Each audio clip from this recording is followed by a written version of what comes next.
Hi everyone, I'm Alison Vaughan. I'm the manager of the collection at the National Herbarium of Victoria in Melbourne. So I'm a settler Australian of mostly Scottish and Welsh ancestry. I was born on Palawa country, grew up mostly on Gunai-Kurnai country, and now I work on Wurundjeri Woiwurrung and Bunurong Bunurong country, and I'm very fortunate to raise my children on beautiful Djadjawurrung country. This is my first time in Kalgoorlie and it's a great pleasure to be here.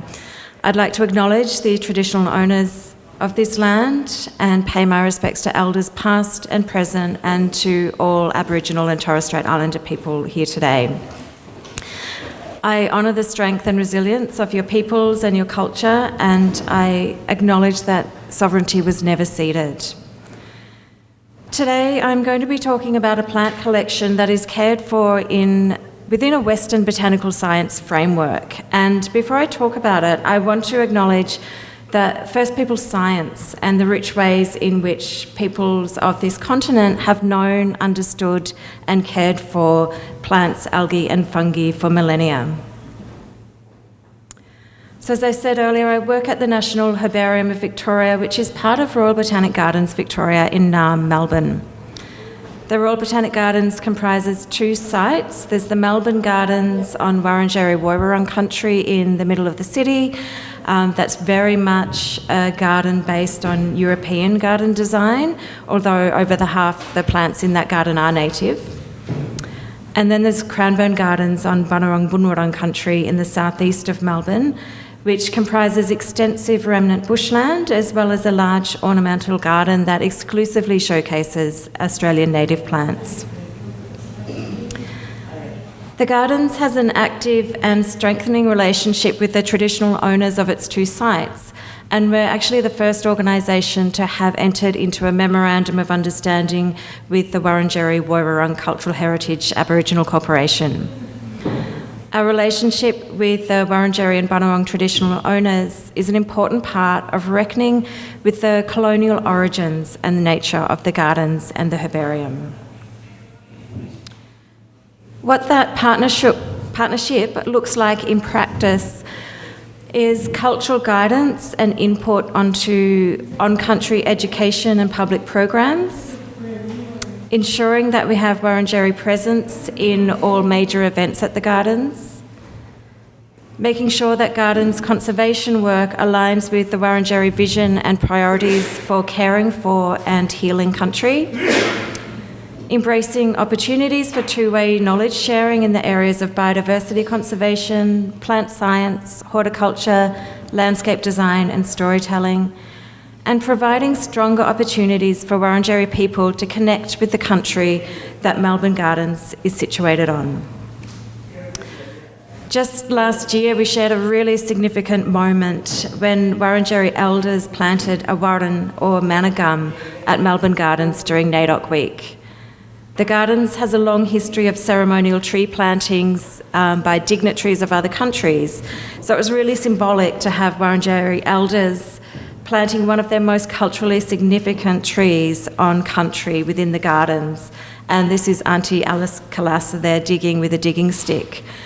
It was this fantastic contrast. The other ceremonial plantings we have custom-made, shiny spades carved with people's names that are usually used to just turn one symbolic sod of soil and then hung up in the library.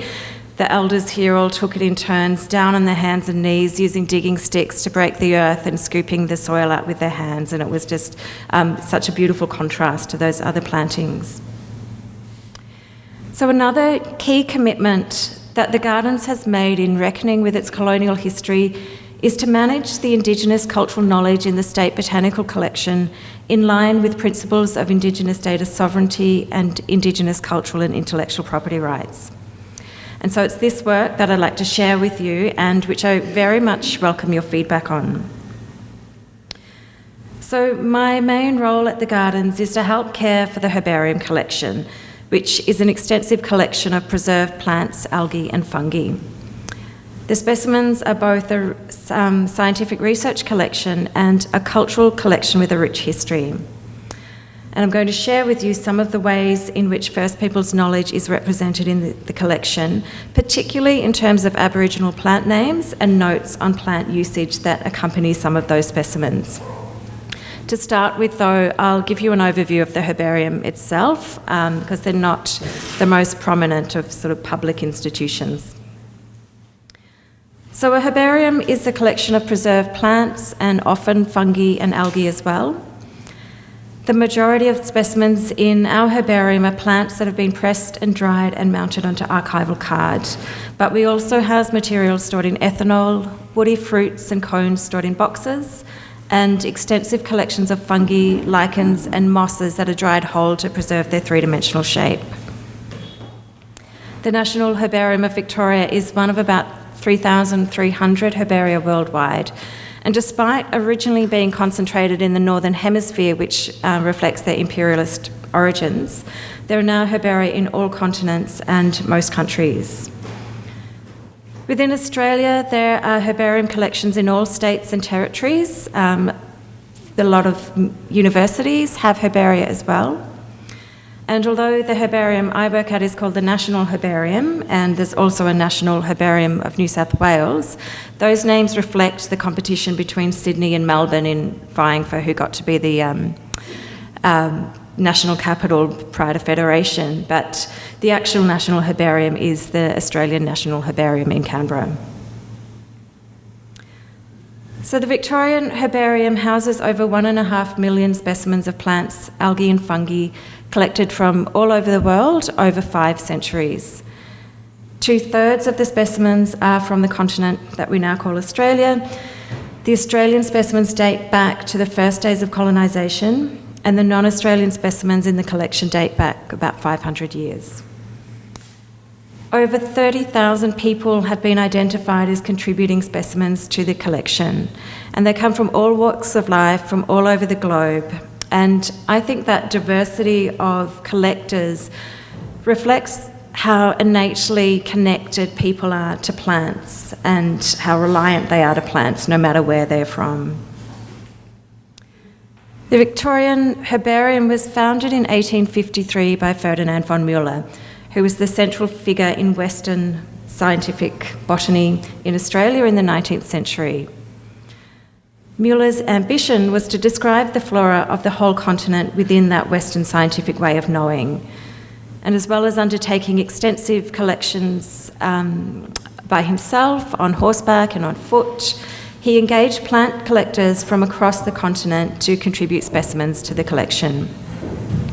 Mueller also received specimens collected on many of the colonial exploring expeditions, giving us the richest collection of 19th century botanical material in any herbarium. The specimens in the collection are accompanied by information on when and where they were collected and by whom.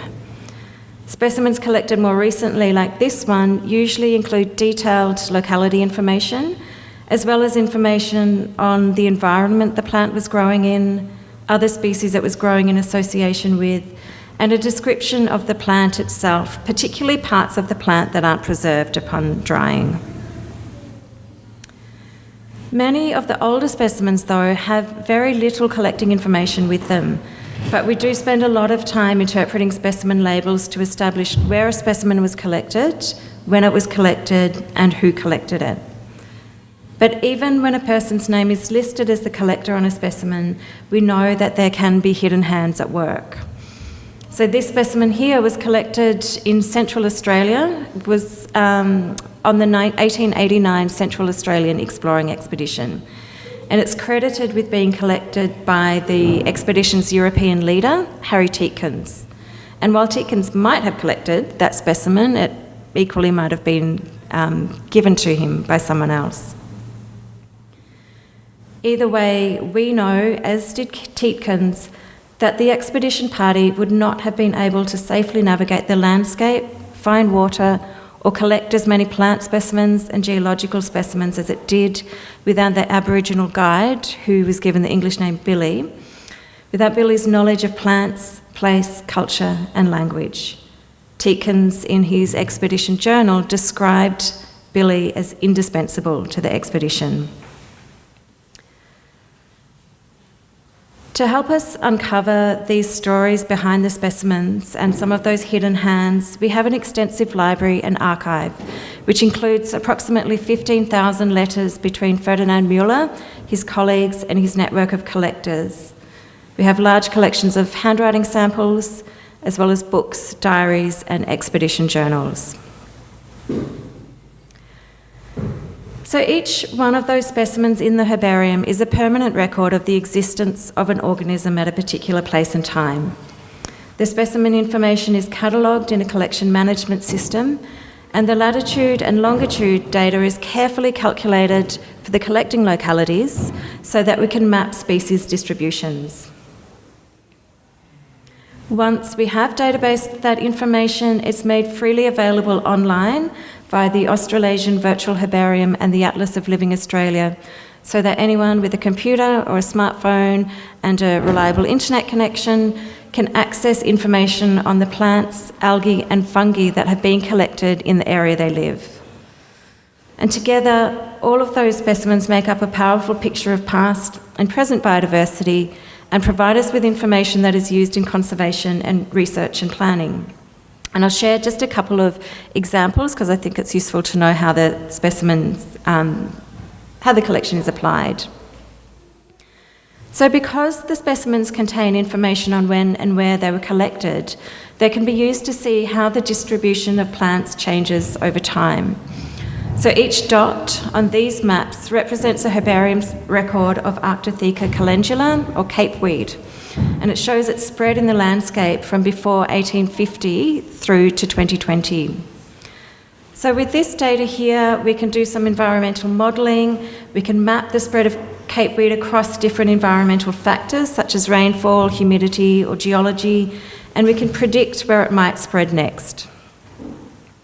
We can also do similar things for plants that we do want to retain in the environment, particularly endangered plants like this one, which is known as bogong eyebright. It's really restricted to alpine mountain tops, and future climate modelling, so we can do climate modelling looking at what the climate might be like 20 or 50 years into the future. Those models suggest that the appropriate environment for this plant will shrink even further. So this sort of information can help us prioritise conservation efforts.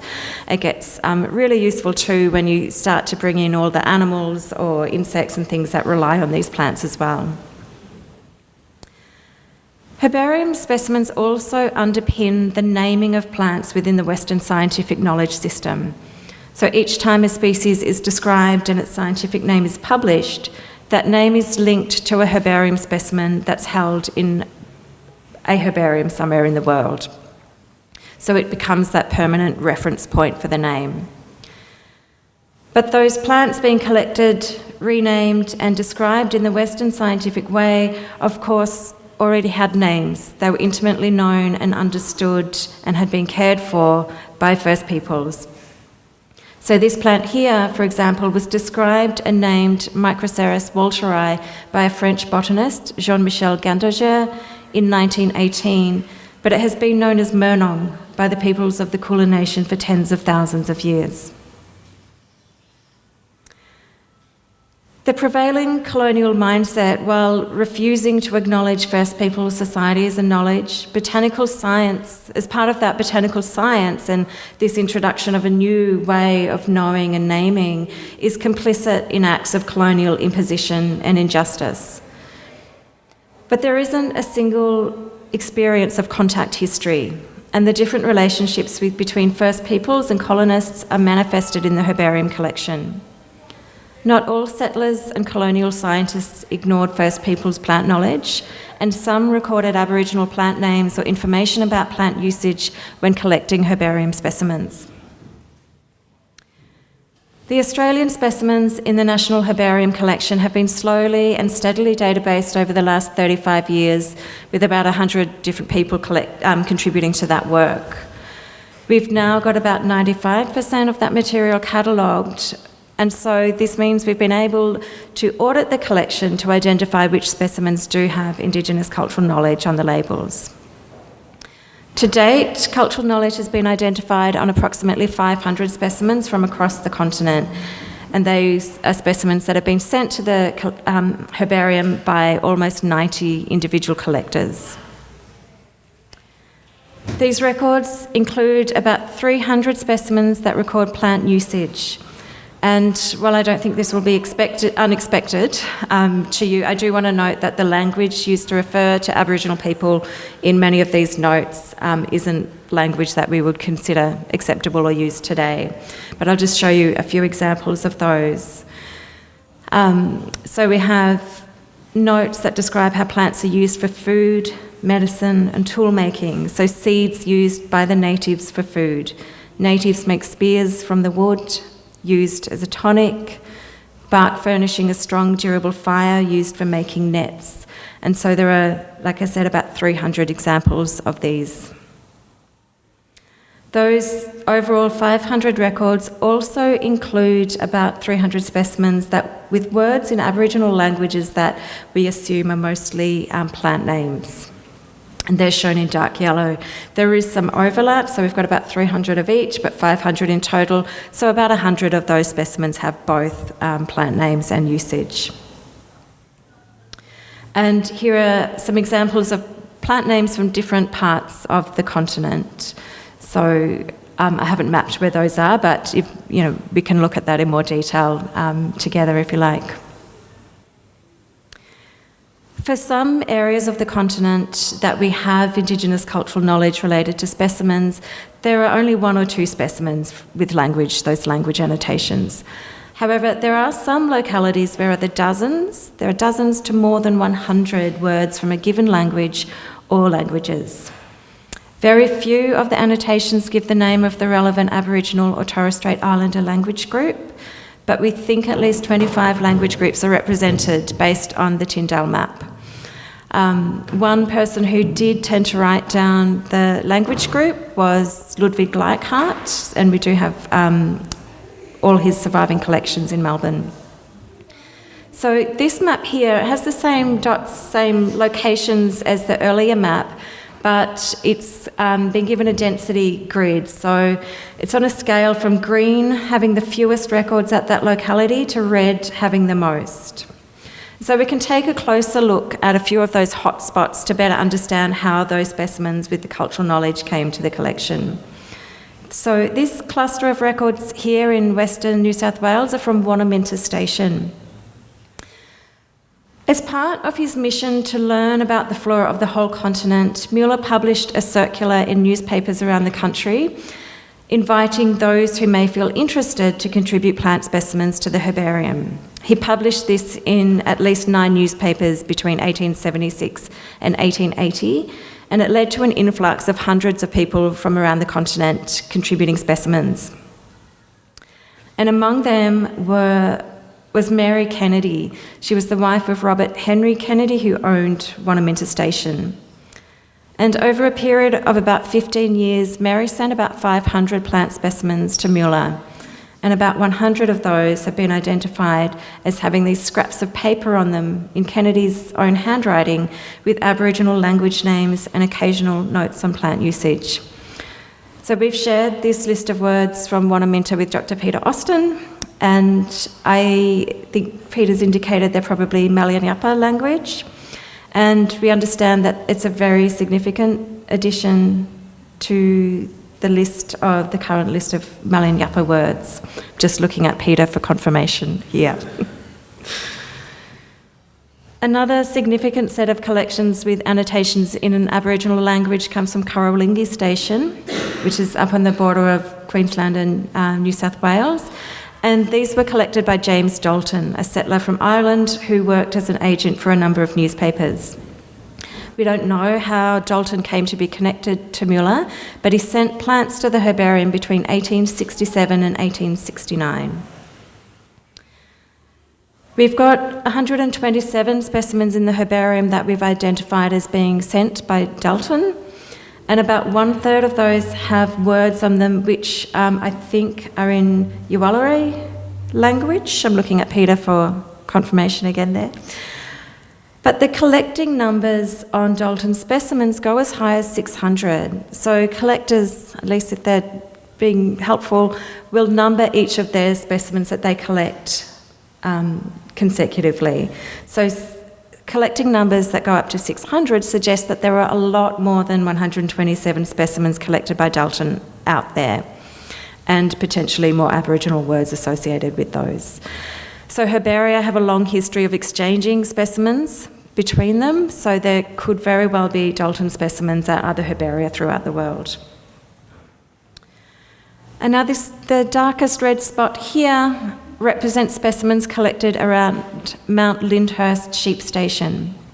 And they were collected by Max Koch, a German migrant who worked at Mount Lyndhurst in the 1890s.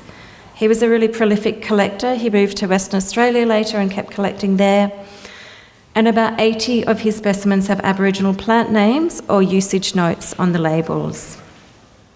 So I think here you can see this one's got Nulaka on it. He's also, he actually had printed labels prepared that had a designated space for Aboriginal name.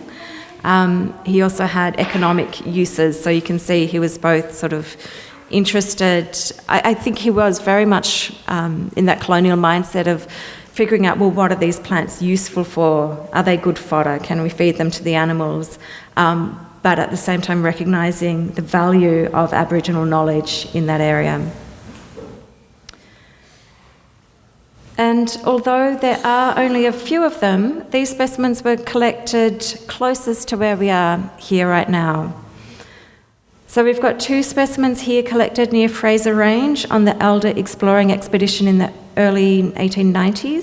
Sorry, Alison, did you say Fraser Range? Fraser Range, yep. And one collected in Golden Valley by William Sayer in the late 1880s.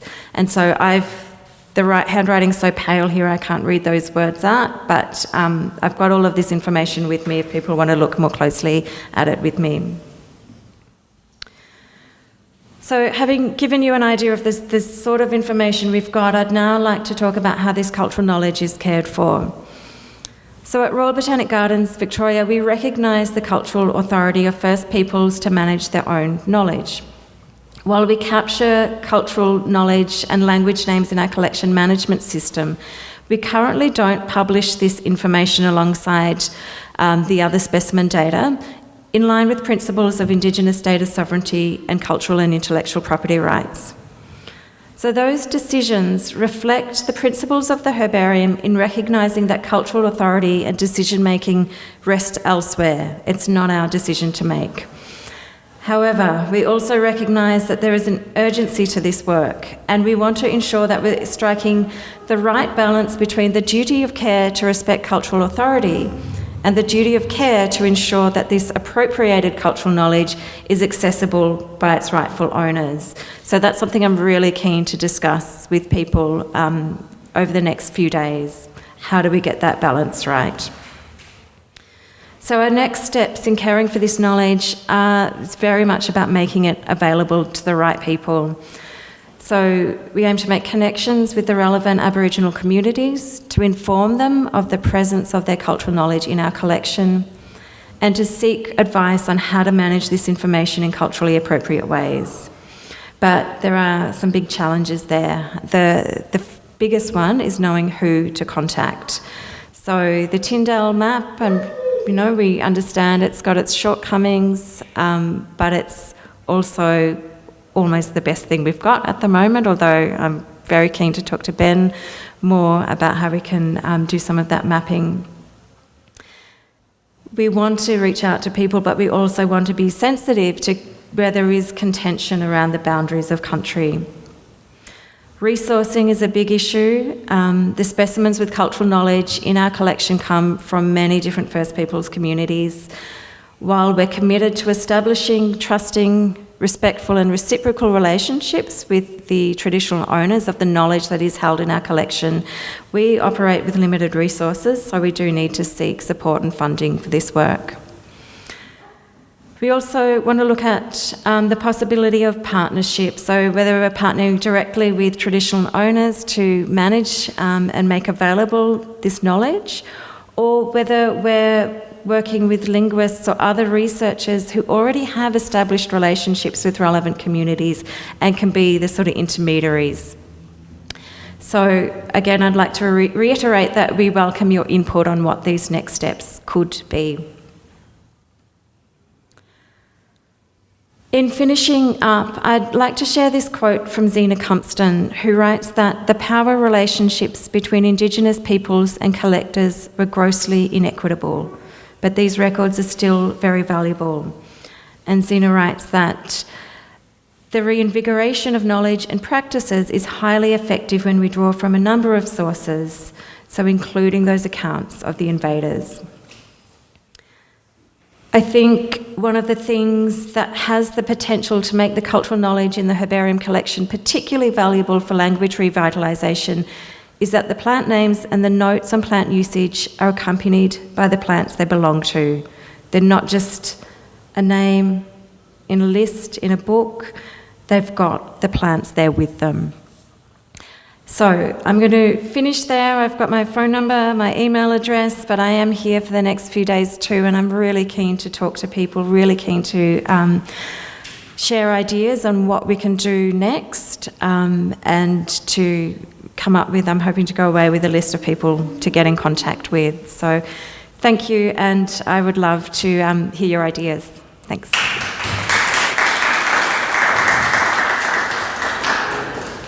Are there any questions? I'm just wondering whether you've had contact with any of the language centres around the country at this point. Not yet. We probably have for the Wannaminta. We have for the Wannaminta material, but this is very much work that's in our infancy. So I think, sort of in contrast to museum collections, which everyone in museum collections and everyone who thinks about museum collections understands that they are full of cultural knowledge. The idea that herbaria are cultural collections has come a lot later, and so it's really only been in the last few years that we have taken the initiative to go, okay, this knowledge can't just be published. We can't be publishing medicinal uses on public websites that could then be exploited for profit by people other than its rightful knowledge owners. So yeah, the short answer is not yet, but I'm coming up with a list, and yeah, it's really one of our hesitations in doing that is we don't want to sort of get in touch and not be able to follow through, and so so we're sort of trying to manage it in a way where we're addressing the urgency of getting this knowledge out there, but making sure that we are building relationships in a really genuine and sustainable way as well. I have a question which is related to that, but from a language perspective. So these botanists, as so many people in the 19th and early 20th century, they would basically make up their own spelling of anything they heard.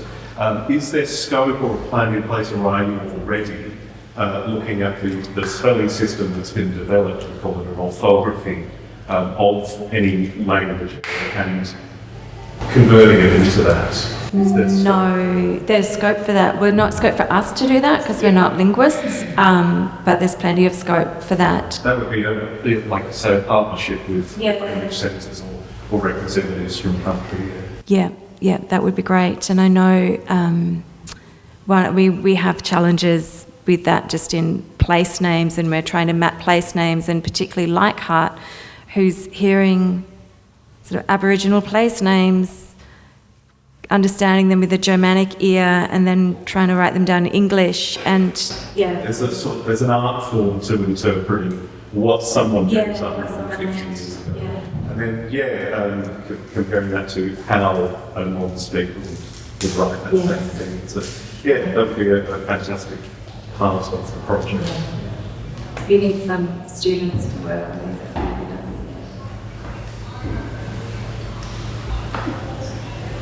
I want to sit down and have a good long talk about this and see where this actually is from. What I'm doing my going forward. Just a quick summary, I talked about more on Thursday. I'm working on a similar project, which is working with records from New York Botanical Gardens with Dr. Rose Barrett. And we're looking at that stage of how does the community connect with the records. Yes, nobody has capacity to go around the whole country and say, hey, here's a thing that you might be interested in. So can we develop some sort of mapping technologies that we can overlay potential or alternate integrity layers, whether they're denominator or native title, registration, regions, so that people can identify for themselves that there are specimens from the locations. There was something that you talked about that the herbarium become place of cultural significance in terms of when you're cataloguing and digitising the records, how much work is going into digitising the diaries and the notebooks, and there's so much language knowledge in that side of things.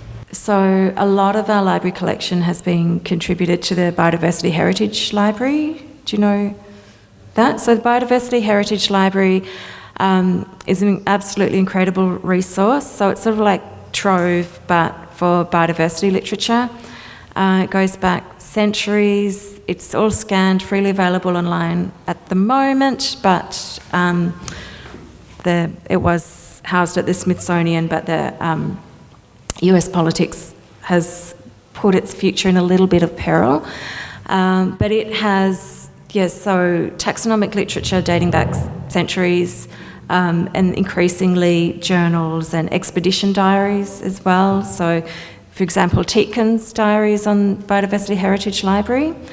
One of the things that we are also contributing is annotated versions. So they might already have a particular flora or a particular journal or something on the Biodiversity Heritage Library website, but we might, in our collection, have one that a particular botanist, Muller, for example, has gone through and annotated. So there's all of this extra layer of information there too. The letters, Muller's letters have all been transcribed and translated. When I say all, that's all the ones that have been located.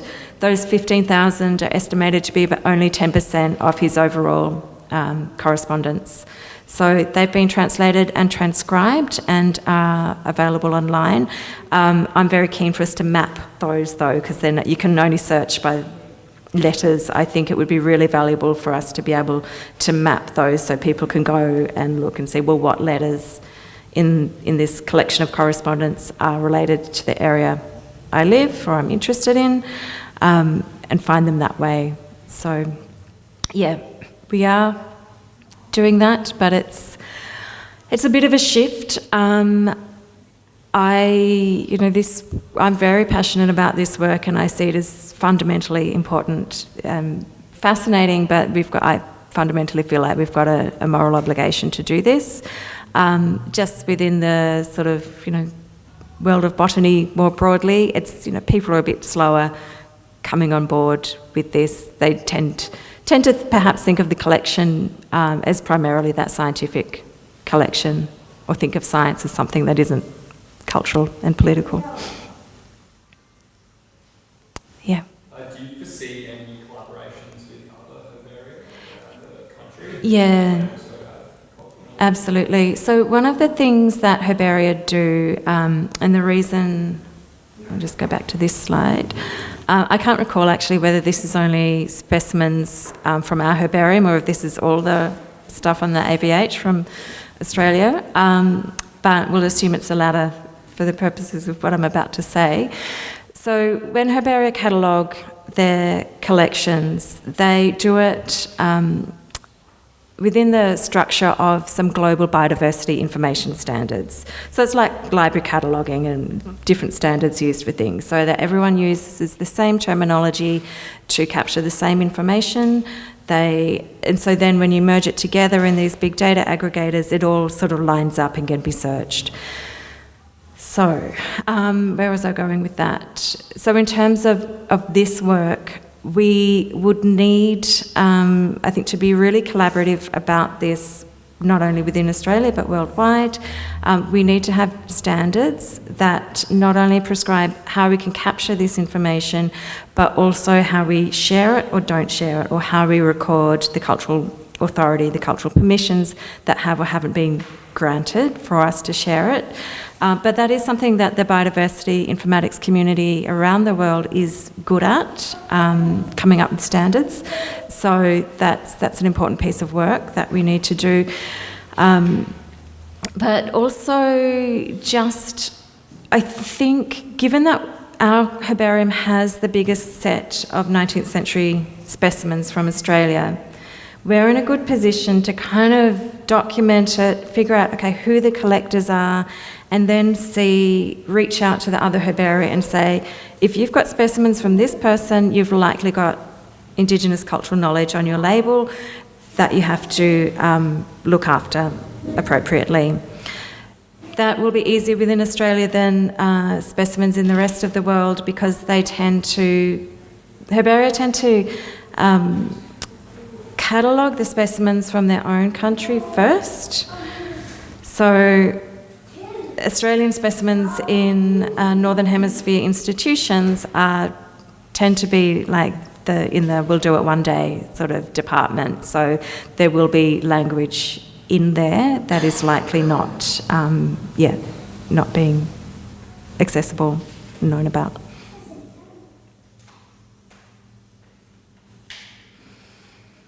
Thank you. I think everyone's very satisfied and happy with the presentation. Well, thank you so much. A pleasure. Thank you.